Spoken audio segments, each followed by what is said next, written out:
नमस्कार, जय माँ भारती। आज हम एक सेशन पर चर्चा करने जा रहे हैं कि देश में हो रहे प्रयागराज में आयोजित एक ये महाकुंभ में, जहाँ देश के 55 करोड़ लोग एक ही जगह पर, एक ही संगम पर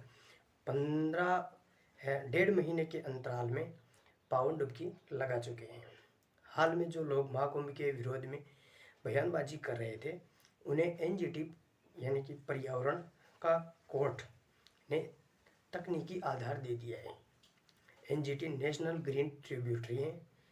ये यूपी बोर्ड को डांट लगाते हुए कहा है कि आपने नाले के पानी में लोगों को स्नान करा दिया है।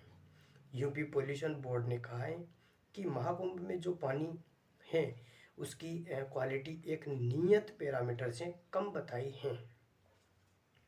इस पानी में जो जीव जंतु आदि का वेस्ट फॉर्म होने के साथ साथ अभी जो स्नान किए जा रहे हैं उससे इसकी मात्रा बढ़ गई है। अब मतलब पानी अशुद्ध बताया गया है। यह जल सीवरेज की तरह ही लगभग ही है। यह बात सामने आते ही महाकुंभ में चर्चा का विषय बन गई है। यूपी के सीएम योगी आदित्यनाथ ने भी इस सूचना को नकारते हुए उन्होंने कहा है कि पानी स्नान के साथ साथ आचमन के योग्य ही हैं, और उन्होंने इन बातों को बरगलाने वाला बताया है।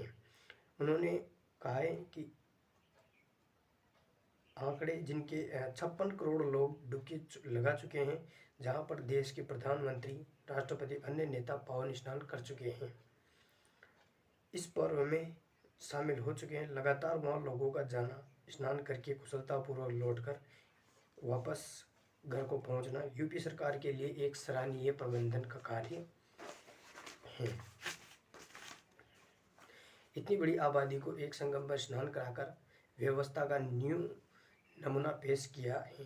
हालांकि वहाँ मची भगदड़ ने थोड़ा लोगों के मन में डर का माहौल पैदा किया था, लेकिन प्रबंधनीय लोगों ने लगातार व्यवस्था को बनाए रखने का भरसक प्रयास किया है।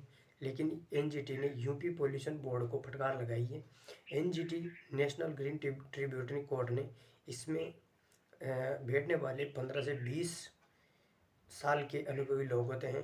यूपीपीसीबी की रिपोर्ट देखने के बाद एनजीटी ने कहा है कि 50 करोड़ लोगों को सीवेज में नाला दिया है, और उन्होंने कंप्लीट रिपोर्ट नहीं देने पर उन्होंने एनजीटी बोर्ड मेंबर ने कहा है कि नदी में सीवेज का पानी डायरेक्ट बिना किसी उपचार के छोड़ा जा रहा है, तो आपने इस पर ध्यान नहीं दिया।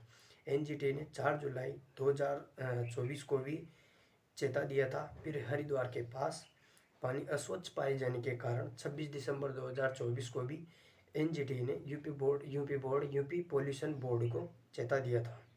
अब एनजीटी, यूपीसीबी और सीपीसीबी यानी कि सेंट्रल पोल्यूशन कंट्रोल बोर्ड और Uttar Pradesh pollution control board से जांच की रिपोर्ट और उसका डेटा मांग रही है। डेटा में डुबकी लगाने वाले नदी में डुबकी लगाने के कारण फीकल फोलिफॉर्म बैक्टीरिया की मात्रा बढ़ी है।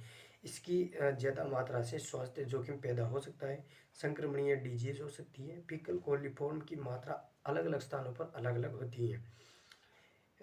एक दूसरा तरीका है पानी की शुद्धता नापने का, बायोलॉजिकल ऑक्सीजन डिमांड। इसमें 1 से 2 मिलीग्राम पर लीटर की रेटिंग तक तो स्वच्छ होता है। जब जल की ऑक्सीजन की डिमांड 50 से 100 के बीच में पहुंच जाती है तो वह बहुत बुरी होती है। और महाकुंभ के पानी में अभी BOD, बायोलॉजिकल ऑक्सीजन डिमांड की मात्रा इतनी नहीं है।